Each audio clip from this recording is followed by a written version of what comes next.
If a person went missing, search and rescue agad ang takbuhan natin. But you know what, sometimes, meron din silang mga case na kahit sila mismo hindi nila ma-explain.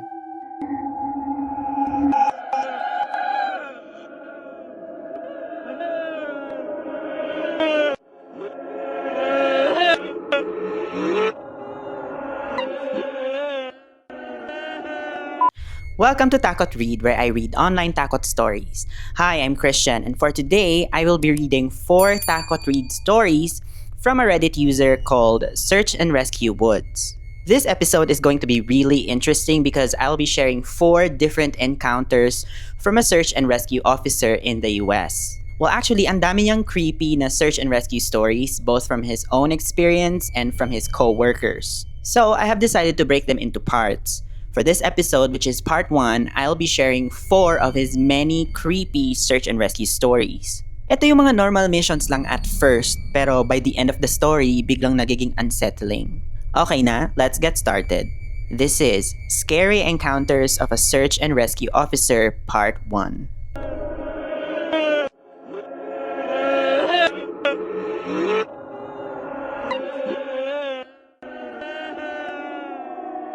Story number 1. I have a pretty good track record sa paghahanap ng mga missing people. Most of the time, they just wander off the path o kaya nadudulas sa bangin. Tapos, hindi na nila mahanap yung daan nila pabalik.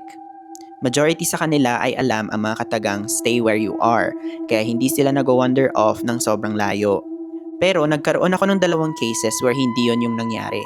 Parehong bothered ako sa 2 cases na to, kaya I use these as motivation to search even harder on the missing persons cases na nakukuha ko.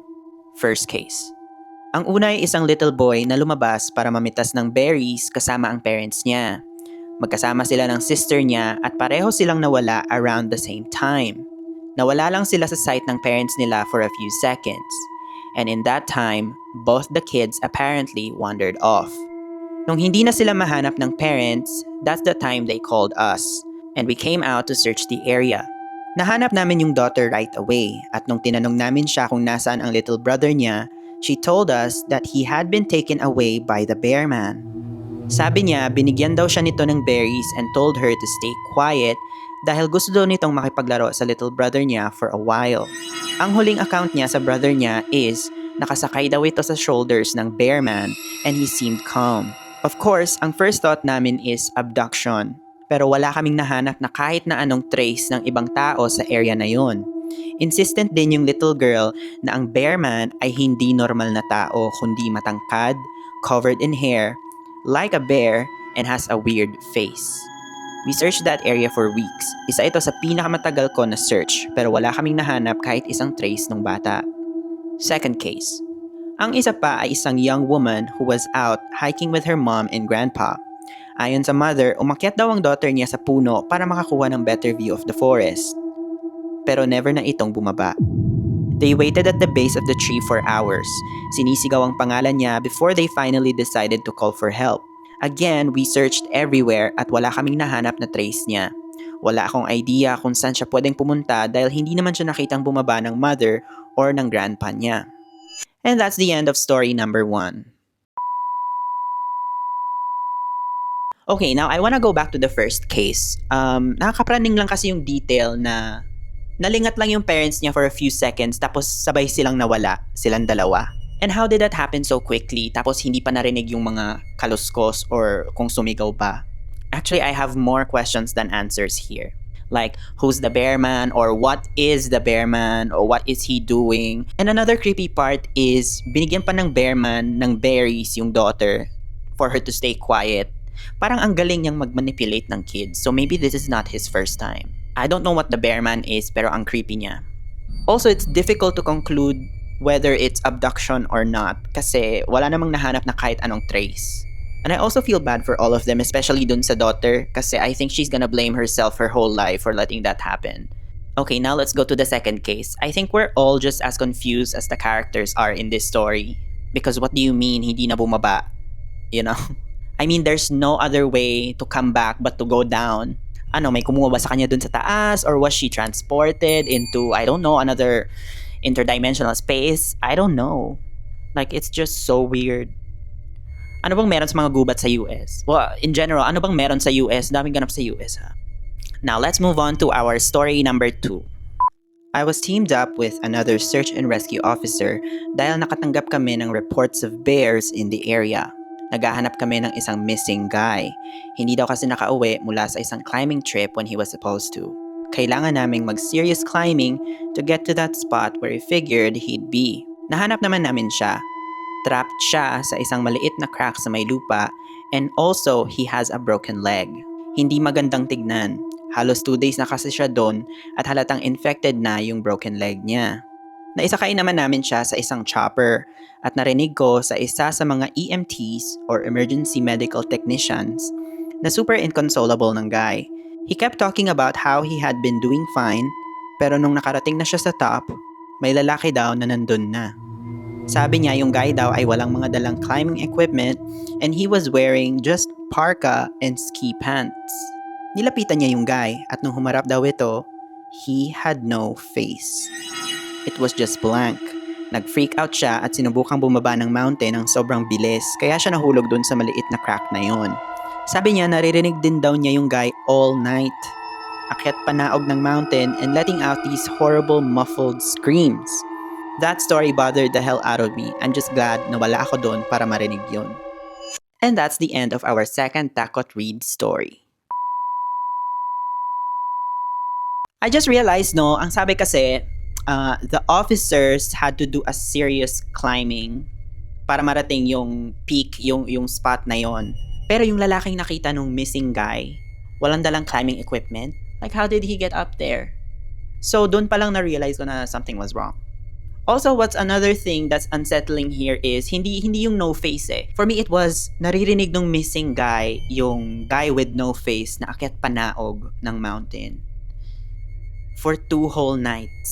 And he was also doing these muffled screams. Well, muffled nga kasi nga walang bibig, di ba? Can you imagine how traumatic that is for the guy? Ang creepy, gags.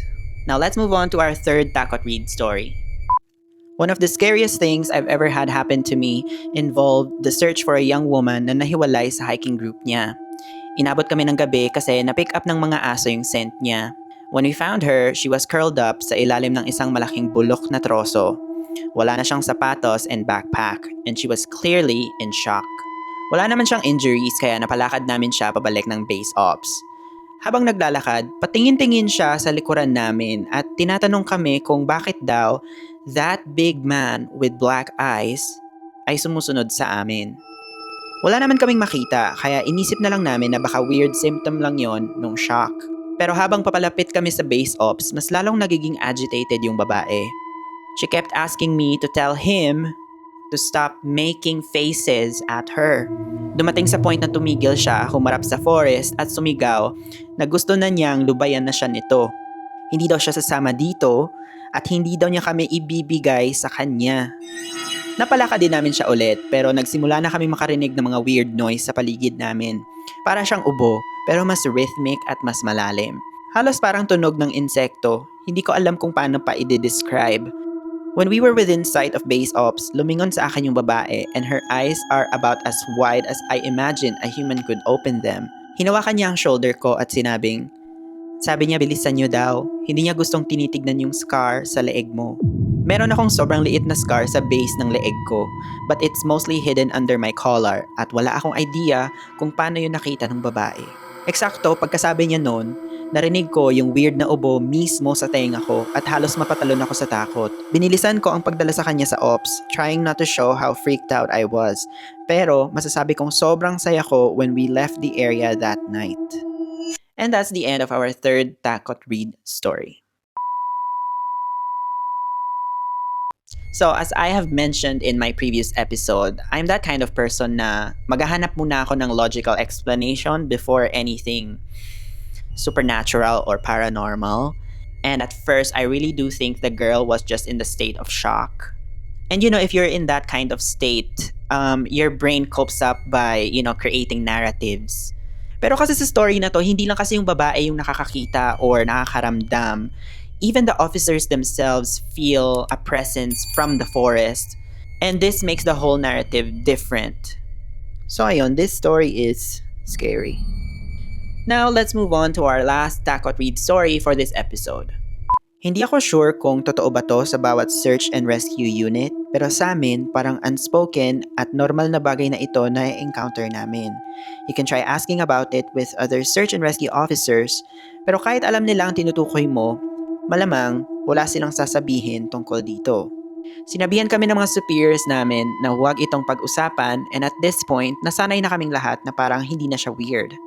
On just about every case kung saan sobrang layo na namin sa kakahuyan, yung tipong 50 or 65 kilometers na, at some point, makakakita kami ng hagdanan sa gitna ng gubat. It's almost like if kinuha mo yung hagdan sa bahay nyo, tinanggal at nilagay lang basta-basta sa gubat. Nagtanong ako tungkol dito nung first time kong makakita at sinabihan lang ako ng kasamahan kong officer na huwag mag-alala na normal lang daw yun. Lahat ng tinanong ko, pareho ang sinabi. I wanted to go check them out but I was told very empathically na hindi ako dapat lumapit sa kahit alin sa mga yon. Lately, parang ini-ignore ko na lang yung mga hagdanan kapag nakakasalubong ko sila. Kaso, nangyayari na siya ng sobrang dalas.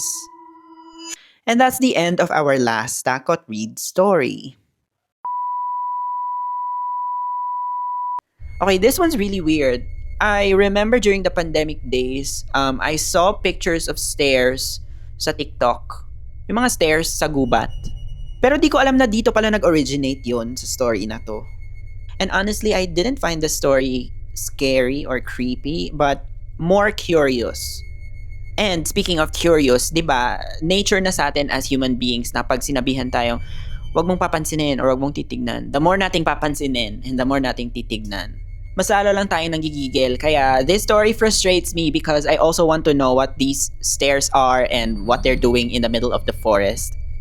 Or baka connected tong stairs na to sa mga disappearances ng mga tao. Well, this is just part 1. Meron pang part 2, part 3, until part 8 ata that I haven't read yet. So, we'll see in the coming episodes.